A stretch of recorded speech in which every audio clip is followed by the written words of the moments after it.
Ya, Assalamualaikum warahmatullahi wabarakatuh. Selamat bergabung kembali teman-teman. Menyambung penjelasan saya di video sebelumnya tentang sosok ini, sosok seorang CEO muda berusia sekarang kurang lebih berarti 30-an tahun. Nah, sosok ini adalah seorang pemimpin perusahaan yang memang sedang melejit dan sedang terkenal saat ini ya. PT VDNI ini tengah mengembangkan smelter di daerah Sulawesi Tenggara. Nah, ini teman-teman kita bisa mengenal istilah naga. Kalau di Indonesia kita biasanya mengenal naga-naga yang menguasai dunia bisnis di Indonesia itu ada 7 naga ya, Seven Dragon, dan mereka menguasai setiap lini inti bisnis di negara kita. Cuma itu konon kabarnya. Tetapi menurut kembali artikel dari kumparan.com, kembali saya merujuk ini sebagai bahan referensi kita, karena menurut saya ini cukup komprehensif pendekatannya dan juga cukup jelas cara mengungkapnya. Nah, Andrew Zhu adalah Presiden Direktur dari Virtue Dragon Nickel Industry. Hingga hari ini, dia mempunyai target untuk mengejar kapasitas produksi 3 juta ton per tahun di tahun 2020. Nah, di Sulawesi sendiri, kalau kita bisa bilang ini ya sepak terjangnya para naga nikel ini ya di wilayah Sulawesi, itu mereka ini adalah orang-orang yang memang memberikan banyak pasokan terutama kepada Pemprov Sulawesi sendiri, berupa 500.000 masker, 2.000 alat pelindung diri, 9.000 rapid test. Ini kan sebuah barang yang memang saat ini cukup dibutuhkan begitu ya untuk masyarakat Indonesia.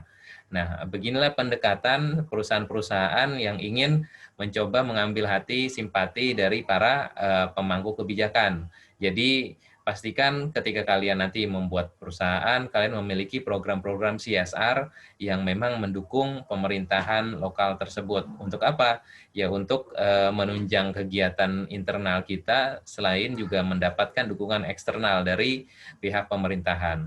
Oke, kalau menurut kumparan.com, jadi eh, mengapa sih mereka tetap peduli dengan pemerintahan?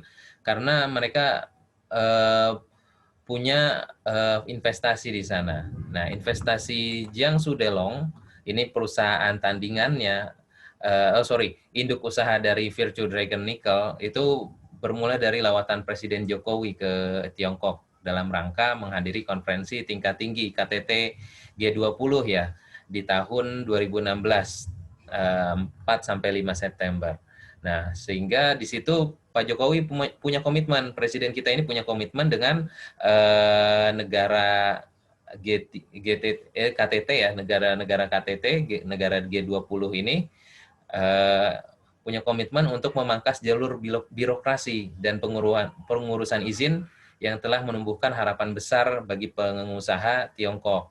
Sehingga pengusaha Tiongkok ini antusias meningkatkan investasi Indonesia, ya salah satunya ya ini Virtu Dragon ini, VDNI. Nah, terus di tahun 2014 ketika Andrew Zhu datang di Indonesia, VDNI ini masuk ke Konawe dan ia menjadi perusahaan tambang pertama yang merambah Konawe, mengubah wilayah itu menjadi wilayah yang terbuka seperti sekarang, ya mungkin bisa dibilang lebih maju ekonominya.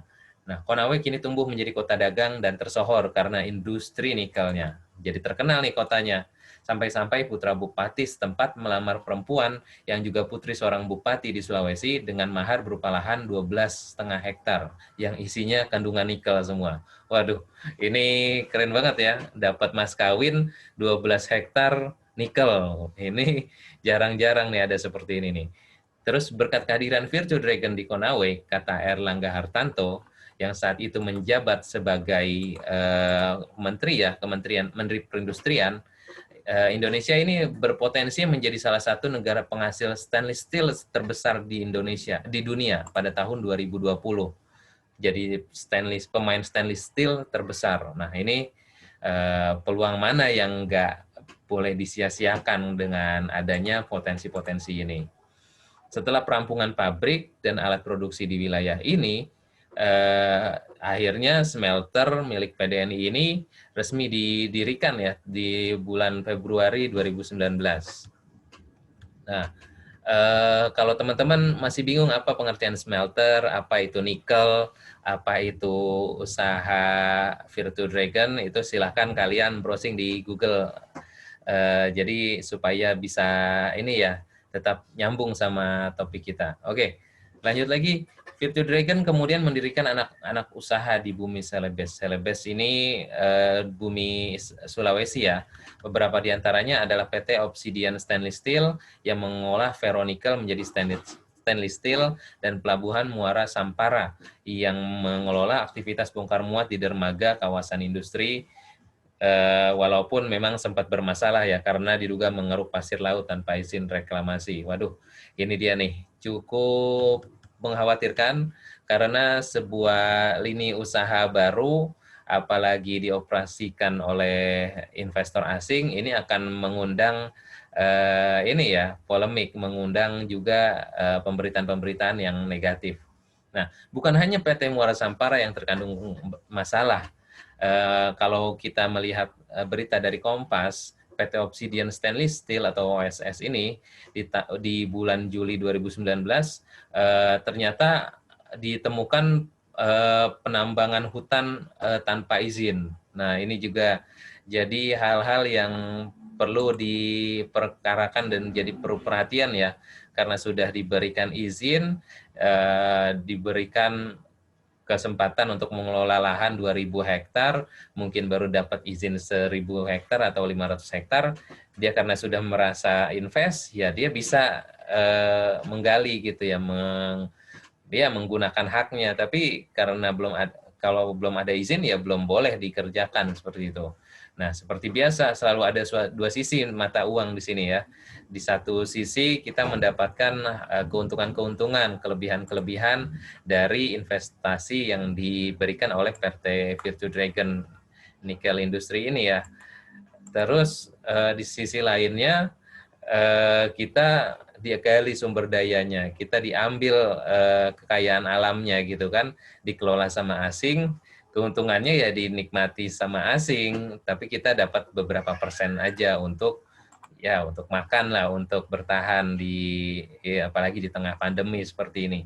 Nah, terus Andrew Zhu bilang kayak gini, jika Jiangsu Delong Nickel ingin berkembang, maka kami harus melakukannya di Indonesia atau dekat dengan bahan baku. Jadi memang dia ini punya ini ya strategi yang cukup bagus. Nah, teman-teman kalau teman-teman bisa akses ke halaman kumparan.com, itu ada videonya, silakan kalian saksikan. Ini cukup kontroversial juga. Nah, kalau teman-teman berminat dengan mungkin industri nikel, ini adalah industri yang tengah berkembang saat ini. Coba yang lagi nyiapin lamaran kerja atau yang mungkin ingin mencoba peruntungan di bidang lain atau ingin mencoba tinggal di kota yang lain, coba deh datangi Konawe, lihat perkembangannya di sana, lihat daerah-daerah yang memang belum dibuka dan temukan potensi yang dapat kalian gali di sana. Nah, ini menjadi penutup penjelasan video saya. Untuk tugas pada video ini, tolong disaksikan video yang ada di dalam web ini, kumparan bisnis.